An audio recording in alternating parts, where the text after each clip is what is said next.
লিখেছে বাথরুমে এসে 2 মিনিট বলো, মানে বাথরুমে গিয়ে কেন আমি কথা বলতে যাবো? তো বেসিক্যালি গাইস আজকের ব্যাপারটা হচ্ছে উজ্জ্বলদাকে নিয়ে। তো ভাই উজ্জ্বলদার একটা ভিডিও প্রচুর পরিমাণে ভাইরাল যাচ্ছে, তোমরা তো দেখেছোই, মেয়েটাকে উল্টাপাল্টা মেসেজ করছে।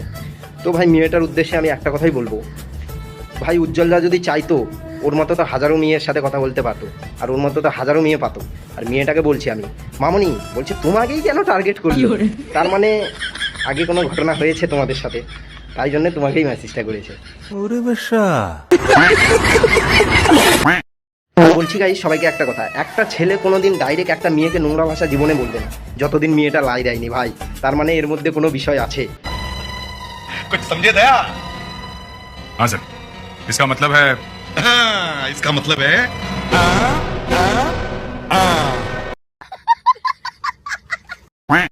আর বলছি রোস্টারদেরকে, তোমরা পয়েন্ট ধরে কথা বলো, সিআইডির মতো আগে তদন্ত করো কথাটা কি বললো না বললো। তোমরা ফার্স্টে যেটা দেখলা এই বাথরুমে যেয়ে কল করো 2 মিনিটের জন্য, এই করো সেই করো, ওগুলো দেখে তোমরা রোস্ট মেরে দিলাম ভাই, ওটা না, আমিও রোস্টার। তো পয়েন্ট ধরো ভাই, মেয়েটাকেই কেন মেসেজ করলো, ওকেই কেন মেসেজ করলো ভাই, হাজারো তো মেয়ে আছে ওর কাছে, ওর থেকে সুন্দর সুন্দর মেয়ে আছে, ওই ওদেরকেও তো মেসেজ করতে পারতো।